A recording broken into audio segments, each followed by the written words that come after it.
more emerging theory that would have come from the lab. Now, I think that the next time our nation's facing something like this, we are not become, as I might have been, blinded by the partisan idea that maybe the truth might come from a side that's different than you are. But I think we should really be willing to pursue truth, no matter where that may have emerged, for all of that. So, and I now cede the remain back to the chair. Thank you. Senator Moreno.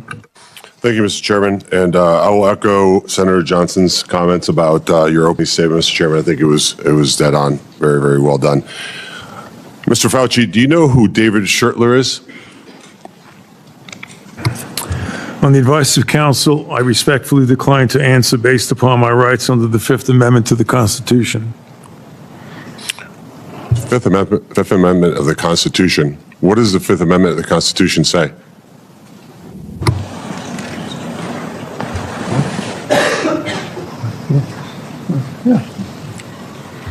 On the advice of counsel, I respectfully decline to answer based upon my rights under the Fifth Amendment of the Constitution.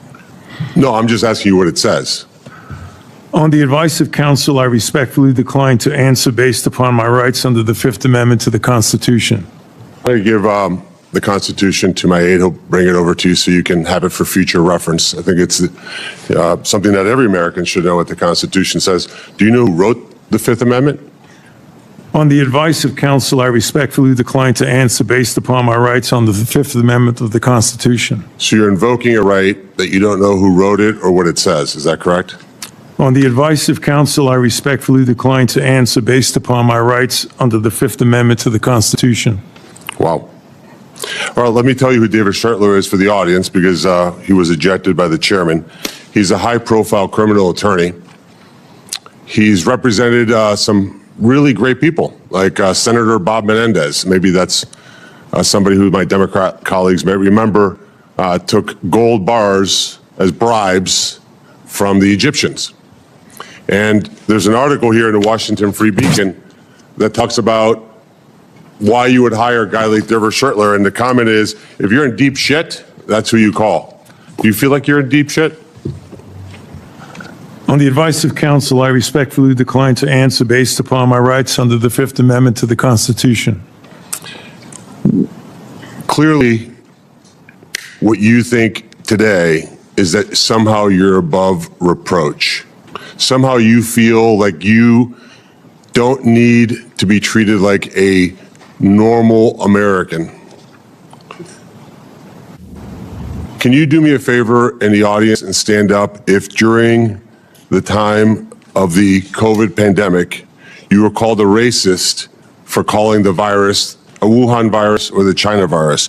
If you thought the 6-foot rule was total crap, if you thought the vaccine wasn't something that you should take, if you thought it was outrageous the way the mask policy was rolled out, if you were fired from your job for not taking that vaccine, including members of the military, if you thought closing schools was catastrophically stupid, and that you thought that during these times saying these things made you somehow a lesser human being. Dr. Fauci, can you just turn around and look at the people behind you? You're not willing to do that? That's not a question. It's not a question. To your lawyers, not a question. It's a request. All you have to do is look up from your lawyers and look at the people who were absolutely shamed for saying what we know now to be the truth. You can't even look at them? That's a question. Are you able to look at them? You can sit down in the audience.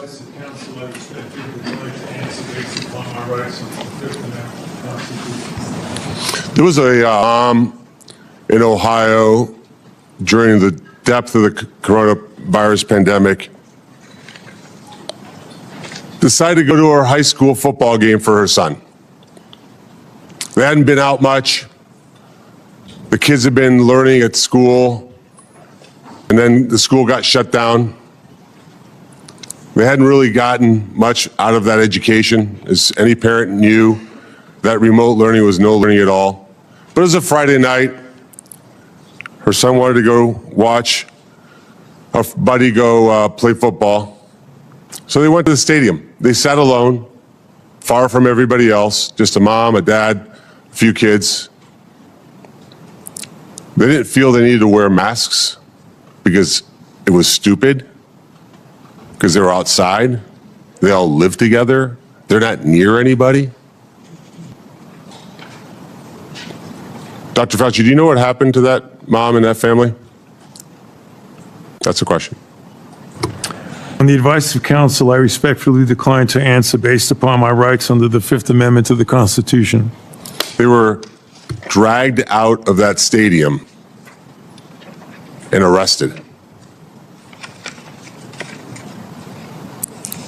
Those policies were put in place because you had moronic politicians that listened to the words of a megalomaniac who was more interested in having met a Kardashian than the suffering of the American people, and that is you. Your advice to communities like that, to idiotic politicians who enforce those rules, arrested that mom for watching a football game with her own family outside. When that story broke, I said to myself, I cannot stand idly on the side and watch this happen.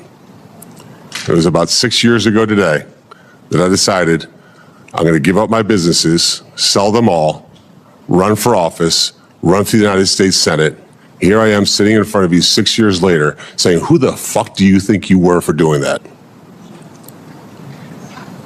It is a total disgrace what you did to this country. And if my Democrat colleagues are standing there defending you, I hope the voters of the United States of America watch the clips of every one of you doting on a guy who was more interested in being a celebrity than saving American people. I will make it my mission to make certain that every single one of those Democrats who did that will see that clip over and over and over again. Because there is no defense of what you did. You may have had a 50-plus year legacy of public service, but it ends in total and complete disgrace. So let me ask you an opportunity to answer one question. Will you apologize, just apologize, to the people who you harmed through your actions? Will you say, do you have the dignity to just say you're sorry? On the advice of counsel, I respectfully decline to answer based upon my rights under the Fifth Amendment to the Constitution. So you won't apologize to the military members who Joe Biden summarily dismissed from the military for not taking the vaccine? On the advice of counsel, I respectfully decline to answer based upon my rights under the Fifth Amendment to the Constitution. Will you apologize to the business owners that lost their business, shattered their lives, and they'll never recover? On the advice of counsel, I respectfully decline to answer based upon my rights under the Fifth Amendment to the Constitution. Will you apologize to the moms who had to force their infant children, 2, 3, 4-year-olds, to put masks on, and what that did and how that traumatized those kids? On the advice of counsel, I respectfully decline to answer based upon my rights under the Fifth Amendment to the Constitution. Will you apologize to the family members of the people who died because they took your advice and not only got the first vaccine, but the 5, 6 other boosters that they did not need? On the advice of counsel, I respectfully decline to answer based upon my rights under the Fifth Amendment to the Constitution.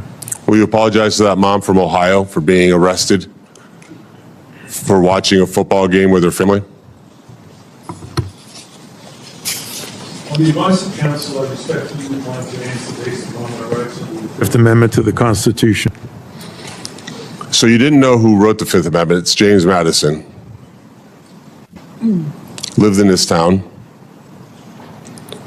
I can only wonder what he would think of somebody like you invoking his writings to shield culpability for the actions that you took.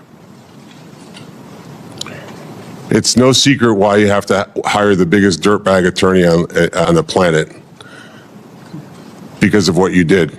I hope you're paying him well. And I hope that one way or the other, somewhere, sometime, you answer for your crimes. If you thought the COVID debate was over, think again. One of the most explosive Senate hearings in years erupted when Senator Bernie Moreno confronted Dr. Anthony Fauci over the pandemic response, lockdowns, vaccine mandates, and the lab leak theory. What started as a discussion about lessons from COVID quickly turned into a blistering exchange over accountability. And by the end, the room was silent as Moreno repeatedly demanded one thing from Fauci: an apology. The hearing actually opened with lawmakers reflecting on mistakes made during the pandemic. One senator admitted that the lab leak theory was dismissed too quickly because it became politically polarizing, arguing that future public health crises should be driven by evidence rather than partisan assumptions. But the tone shifted dramatically when Senator Bernie Moreno took over. Instead of easing into policy questions, Moreno immediately challenged Dr. Fauci, asking whether he knew a particular attorney and then questioning his repeated decision to invoke the Fifth Amendment rather than answer. Every time Moreno pressed, Fauci gave the same response: he was declining to answer on the advice of counsel. Moreno argued that millions of Americans still remember being criticized or penalized for questioning pandemic policies, whether it was school closures, mask requirements, vaccine mandates, or the origins of the virus. He invited members of the audience who felt personally affected by those years to stand, saying their experiences deserved acknowledgement. Then came one of the hearing's most emotional moments. Moreno recounted the story of an Ohio family who attended a high school football game during the pandemic and described how they were removed from the stadium after refusing to wear masks outdoors. He used the story to illustrate what he viewed as excessive government restrictions and argued that many Americans continue to feel the consequences of those decisions. Throughout the exchange, Moreno repeatedly asked Fauci whether he would apologize to military personnel affected by vaccine mandates, business owners whose livelihoods were disrupted, families impacted by school closures, and others who believed the government's response caused lasting harm. Each time, Fauci declined to answer, again citing his constitutional rights on the advice of counsel. The hearing became less about scientific guidance and more about accountability, public trust, and whether officials who shaped one of the most consequential periods in modern American history should publicly address the lasting effects of those decisions. Senator Ernst. Thank you, Mr. Chairman, for holding this important hearing today. Dr. Fauci, Americans haven't forgotten the tragic stories of people who lost loved ones during COVID and those that were denied a chance to say goodbye to their family members that were in hospitals or residing in nursing homes because of the COVID-19 protocols. Americans haven't forgotten the mandates, the adverse reactions to vaccines, the government misinformation, social media censorship, hotlines to tattle on their neighbors, the forced school closures, the tragic rise in suicides, or those businesses that were forced to close during lockdowns. Americans haven't forgotten the hundreds of billions of dollars spent by taxpayers for COVID relief, stolen by fraudsters who bought Rolls Royces and yachts. These were taxpayer dollars. Americans have lost trust in science and government after the COVID response, trust which will be incredibly difficult for us to gain back. Dr. Fauci, you said that the science was evolving and that your recommendations evolved with it. But Americans remember you as the public face of the coronavirus response. As one of the nation's most trusted voices, you urged policies you said were absolutely necessary, even when those policies came at an enormous human and economic cost. And Americans deserve answers about reports that you may have worked with others to pressure the president into adopting the slow the spread strategy, and why you later